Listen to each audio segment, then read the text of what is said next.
Hello friends, நம்ம இந்த வீடியோவில் பார்க்க போகிறது டிஎன்பிஎஸ்சி எக்ஸாம் குரூப் 4க்கான வேலைவாய்ப்பு அறிவிப்பை வந்து வெளியிட்டிருக்காங்க. இந்த வேலைவாய்ப்பு அறிவிப்பு சம்மந்தமான முழு விவரத்தை தான் இந்த வீடியோவில் பார்க்க போகிறோம். வீடியோவை இறுதி வரைக்கும் ஸ்கிப் பண்ணாமல் பாருங்கள். வீடியோ பார்க்கறதுக்கு முன்னாடி நீங்கள் இந்த சேனல் ஒன்றும் சப்ஸ்கிரைப் பண்ணலன்னா கீழே இருக்கிற கலர் சப்ஸ்கிரைப் பண்ணி கிளிக் பண்ணிக்கங்க. கூடவே பக்கத்தில் இருக்கிற பெல் ஐக்கான் கிளிக் பண்ணிக்கங்க. அப்போ தான் நாங்கள் போடக்கூடிய பயனுள்ள வீடியோக்களை நீங்கள் மிஸ் பண்ணால் பார்க்கலாம். வாங்க வீடியோக்குள்ளே போகலாம். டிஎன்பிஎஸ்சி எக்ஸாம் குரூப் 4க்கான தேர்வு டேட் வந்து அனௌன்ஸ் பண்ணியிருக்காங்க. ஸோ 6244 காலி பணியிடங்களுக்கான டிஎன்பிஎஸ்சி குரூப் 4 தேர்வு வந்து தேதி வந்து தமிழ்நாடு அரசு பணியாளர் தேர்வாணையம் வந்து அறிவித்துள்ளது. ஸோ இந்த எக்ஸாம் பார்த்தீங்கன்னாக்கா வரும் ஜூன் மாதம் 6ஆம் தேதி தேர்வு நடைபெற உள்ளது. இதன் மூலம் பல்வேறு பிரிவுகளில் காலியாக உள்ள 6244 பணியிடங்கள் நிரப்பப்பட உள்ளன. தேர்வு எழுத விரும்புவோர் டிஎன்பிஎஸ்சி இணையதளத்தில் 28/2/2024 இரவு 12 மணி வரை விண்ணப்பிக்க முடியும். விண்ணப்பம் சரிபார்த்தல் நாள் 4/3/2024 அதிகாலை 12 மணி அளவிலிருந்து 6/3/2024 இரவு 12 மணி வரைக்கும் நீங்கள் வந்து விண்ணப்பத்தை சரி பார்த்து கொள்ளலாம் சொல்லியிருக்காங்க.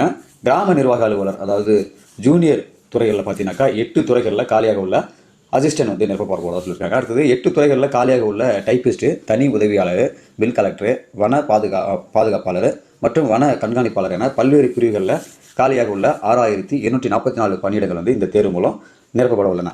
பணி தொடர்பான கூடுதல் விவரங்களுக்கு வெப்சைட்டோட லிங்க் கொடுத்துருக்காங்க. அந்த லிங்க்கில் போயிட்டு அந்த பணிக்கான அப்ளிகேஷன், அதாவது விவரங்கள் அடங்கிய அந்த நோட்டிஃபிகேஷன் லிங்க் வந்து நீங்கள் வந்து செக் பண்ணி பார்த்துக்கலாம். அதுக்கான லிங்க் வந்து இந்த வீடியோ கீழே டிஸ்கிரிப்ஷன் பாக்ஸில் லிங்க் கொடுத்துருக்கேன். தேவைன்றவங்க டெவலப் பண்ணி பார்த்துங்க. பிடிஎஃப் லிங்க் தான். ஸோ இந்த தேர்வானது பார்த்தீங்கன்னா ஜூன் மாதம் 9ஆம் தேதி அன்று காலை 9:30 மணி தொடங்கி பிற்பகல் 12:30 மணி வரை நடைபெற உள்ளது. இந்த தேர்வுக்கான வினாத்தாளானது 10ஆம் வகுப்பு அடிப்படையில் 2 பிரிவுகளாக உருவாக்கப்படும். அதில் பகுதி ஏல பார்த்தீங்கன்னாக்கா 100 கேள்விகளுக்கு 150 மதிப்பெண்கள், அதாவது தமிழ் பாடத்தில் கேட்கப்படும் சொல்லியிருக்காங்க. பகுதி பியில் பார்த்தீங்கன்னா பொது படிப்புகள்லேருந்து 75 கேள்விக்கான ஆப்டிடியூடு தேர்வு வந்து 25 கேள்விகள் நடத்தப்படும் சொல்லியிருக்காங்க. இதற்கு 150 மதிப்பெண்கள் வழங்கப்படும் சொல்லியிருக்காங்க. அதாவது 200 கேள்விகள் மூலம் மொத்தம் 300 மதிப்பெண்களுக்கு தேர்வுகள் நடைபெறும்.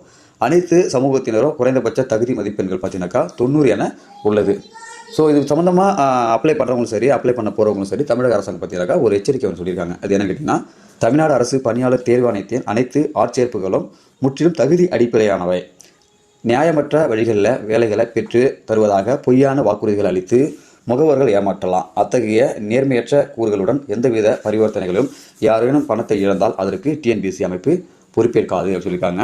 ஸோ யாராவது காசு கொடுத்தா இந்த எக்ஸாமில் பாஸ் பண்ணிவிடுறோம், அடுத்தது இந்த வேலையை வந்து வாங்கித்தரோம் அப்படின்ற மாதிரி யாராவது சொன்னாங்கன்னா அதை நம்பி நீங்கள் பணம் பெற்று ஏமாந்தீங்கன்னா அதுக்கு டிஎன்பிஎஸ்சி நிர்வாகம் வந்து பொறுப்பாகாது அப்படின்னு சொல்லியிருக்காங்க.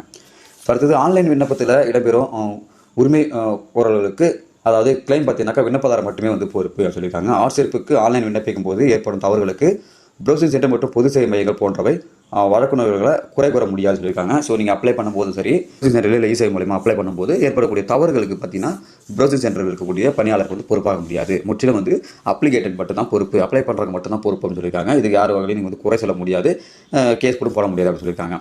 ஸோ பூர்த்தி செய்யப்பட்ட ஆன்லைன் விண்ணப்பத்தை இறுதியாக சமர்ப்பிக்கும் முன் சரிபார்த்து அறிவுறுத்தப்படுகிறார்கள் அப்படின்னு சொல்லியிருக்காங்க. ஸோ நீங்கள் வந்து 1-2 முறை நீங்கள் அப்ளை பண்ணக்கூடிய அப்ளிகேஷன் வந்து கரெக்டாக இருக்கா இல்லையா, டீட்டெயிலாக கரெக்டாக கொடுத்துருக்கீங்களா அப்படின்றத நீங்கள் 1 முறை 2 முறை செக் பண்ணிவிட்டு அதுக்கப்புறமா அப்ளை பண்ணிக்கிங்க. ஸோ அப்ளை பண்ண அப்புறமா நீங்கள் வந்து கரெக்ஷன் பண்ணுறதுக்கான டேட்டை வந்து வழக்கம் போல் அனௌன்ஸ் பண்ணுவாங்க. இருந்தாலும் ஸோ நீங்கள் அப்ளை பண்ணுறப்போ ஒரு 1-4 முறை நீங்கள் செக் பண்ணிவிட்டு அப்ளை பண்ணுறது நல்லது தானேன்றதை டிஎன்பிஎஸ்சி தரப்பில் சொல்லியிருக்காங்க. ஸோ இது சம்மந்தமாக முழு விவரத்தை நீங்கள் வந்து பிடிஎஃப் லிங்கில் நீங்கள் வந்து பார்த்து தெரிஞ்சுக்கலாம். ஸோ இந்த பிடிஎஃபோட லிங்கை வந்து இந்த வீடியோ கீழே டிஸ்கிரிப்ஷன் பாக்ஸில் கொடுத்துருக்கேன்.